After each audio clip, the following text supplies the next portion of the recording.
Hola gurises, ¿cómo están? Bienvenidos a un nuevo video en el que voy a tratar de dar respuesta a la pregunta que seguramente se hacen mientras están escuchando alguna canción de Ricardo Arjona. Y se preguntan, ¿qué fue la antigua Grecia? ¿Cuál fue su ubicación geográfica? ¿Cuántos periodos históricos tiene la antigua Grecia? ¿Cuáles fueron sus características? ¿Cómo era la economía de la antigua Grecia?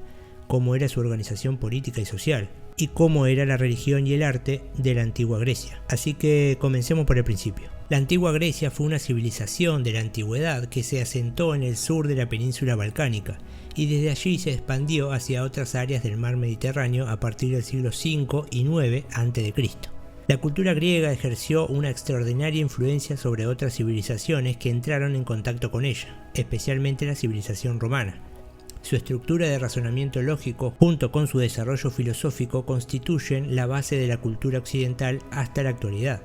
El conocido nombre de griegos fue puesto por los romanos. Asimismo, ellos se llamaban helenos y a su territorio Hélade. Comencemos hablando de cuál era la ubicación geográfica de la antigua Grecia. Las ciudades griegas se ubicaron en el sur de la península balcánica y en los archipiélagos e islas que le rodeaban.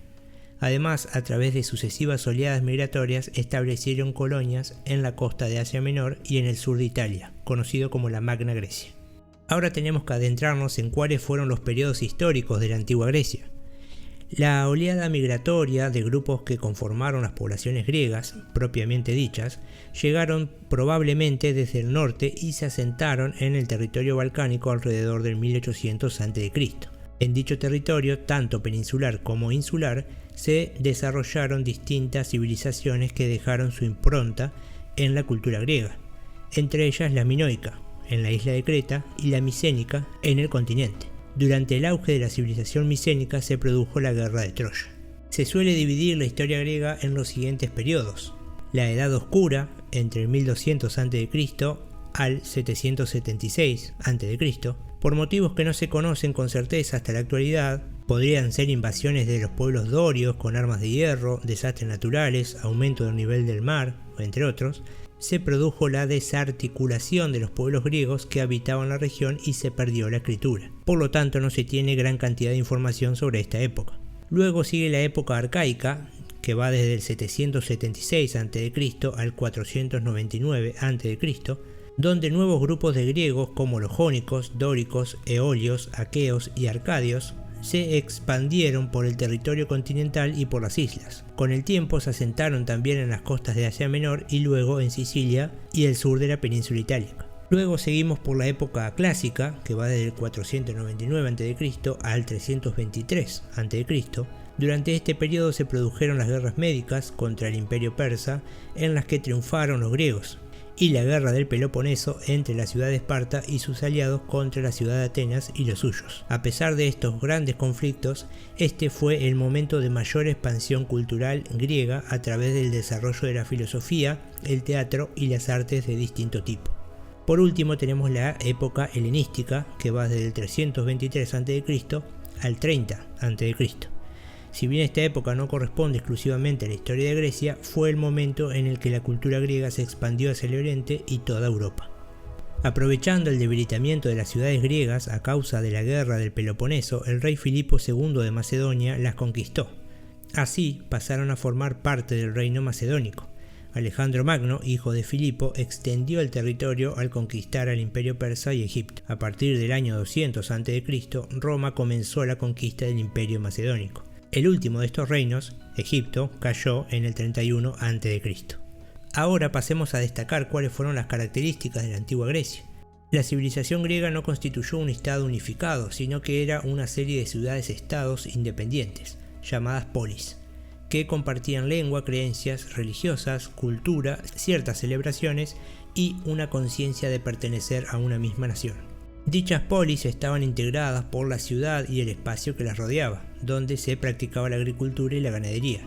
Cada ciudad tenía un ágora, un espacio público que era el centro de la actividad económica, política y social, y la acrópolis, un recinto amurallado donde estaban los templos y donde se refugiaba la población durante los ataques. Durante la época arcaica, el aumento de la población, la necesidad de encontrar nuevas tierras y los conflictos sociales y políticos provocaron que grupos de griegos se desprendieran de las ciudades y establecieran colonias en otras regiones. Entre las ciudades griegas y estas colonias se generó una intensa red comercial. Los santuarios eran recintos panhelénicos, es decir, lugares de culto de todos los griegos. En algunos habían oráculos donde los dioses se manifestaban a través de una sacerdotisa llamada Pitonisa. En el santuario de Zeus, en Olimpia, se realizaban cada 4 años los Juegos Olímpicos, en los que los griegos libres competían en distintas disciplinas. Los griegos fueron grandes navegantes, tanto comerciales como militares. Sus naves de guerra eran los trirremes, unos navíos rápidos y maniobrables con 3 filas de remos. Inventaron la democracia como forma de gobierno, sin embargo, esta era muy limitada, ya que solo los ciudadanos, es decir, los varones libres de padres griegos, participaban en la toma de decisiones. Su moneda, la dracma, estaba acuñado en plata y favoreció el comercio por todo el Mediterráneo.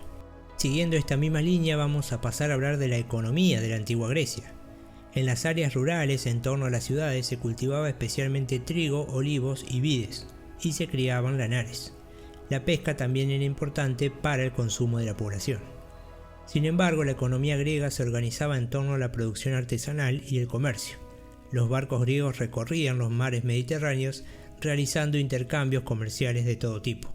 Desde las costas de España hasta Asia Menor y África al sur, intercambiaban cerámicas, textiles, cereales, vinos, aceites de oliva, metales, entre otros. Ahora tenemos que pasar a hablar de cómo era la organización política y social de la antigua Grecia. En cuanto a la organización política, en las ciudades griegas convivieron distintos modelos de gobierno. Las dos más influyentes fueron Esparta, que tenía un gobierno integrado por 2 reyes, la diarquía. Además, formaban parte del gobierno los éforos, que eran 5 magistrados, un consejo de ancianos, la gerusia, que redactaban las leyes, y una asamblea popular que las aceptaba o rechazaba. En el caso de Atenas, tuvo reyes en sus orígenes, pero a partir del siglo V se instauró la democracia. El gobierno estaba en manos de funcionarios elegidos por los ciudadanos. Estos eran los estrategas, que se ocupaban del ejército, los arcontes, administración y religión, el consejo de los 500, que elaboraban las leyes, y el tribunal de los eliastas, que se ocupaban de la justicia. Además, la eclesia, o asamblea del pueblo, era una reunión donde todos los ciudadanos discutían y votaban las leyes propuestas por los eliastas. Ahora bien, en cuanto a la organización social, tenemos que hablar de que era totalmente jerarquizada. En primer lugar tenemos a los ciudadanos, una minoría de hombres griegos libres. Las mujeres, aunque fueran esposas e hijas de los ciudadanos, no lo eran y estaban sometidas a la autoridad de los hombres. Luego tenemos los hombres libres, llamados metecos en Atenas y periecos en Esparta. Eran personas que se dedicaban a distintas actividades, tales como la explotación rural, la artesanía y el comercio. No tenían derechos políticos, como sí lo tenían los ciudadanos.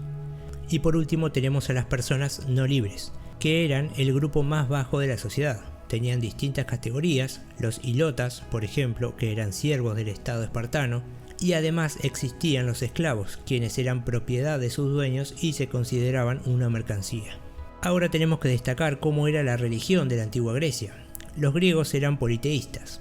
Los dioses griegos eran antropomorfos. Tenían las formas, las virtudes y los defectos de los humanos, pero eran inmortales, poderosos y ejercían un control sobre las fuerzas naturales. Habitaban el monte Olimpo y se vinculaban entre sí y con los humanos en relaciones de amistad y enemistad. Los dioses podían tener hijos con los humanos. Estos hijos eran semidioses o héroes, y en general no eran inmortales. Sus historias se transmitían a través de los mitos. Cada ciudad tenía su dios protector, al que se le edificaba templos y se realizaba ofrendas. Por ejemplo, la diosa protectora de Atenas era Atenea. Una de las formas en la que los dioses se comunicaban con los humanos era a través de los oráculos. El más importante de todos era el oráculo de Delfos, donde el dios Apolo se expresaba a través de una grieta en las rocas. Terminando el video tenemos que hablar de cómo era el arte de la antigua Grecia. En cuanto a la arquitectura, lo característico es el sistema constructivo arquitrabado o adintelado. Su manifestación más importante consiste en los templos, el lugar donde se resguardaba la estatua del dios protector. La arquitectura debía responder a ciertas reglas establecidas que aseguraban las adecuadas proporciones y la armonía de la obra. Cada parte del templo estaba en relación con las demás partes de acuerdo con un orden determinado. Los griegos además inventaron el teatro, muchos de estos espacios para realizar representaciones que perduran hasta la actualidad y son el antecedente de los teatros actuales. Tenían forma semicircular y se construían aprovechando las laderas de las montañas. También podemos destacar a la escultura, la cual evolucionó desde la época arcaica hasta la helenística. Durante el periodo clásico, la escultura se caracterizó por su armonía y grandiosidad. Los artistas como Policleto o Fidias lograron plasmar las ideas filosóficas en las formas concretas. Para hacerlo, establecieron un sistema de proporciones entre las partes, denominado canon. Bien, hasta acá el video de hoy, espero que les haya parecido interesante o les haya sido de utilidad. Si es así, los invito a que le den me gusta al video y que se suscriban al canal, y como ya saben, hasta otro dato de color.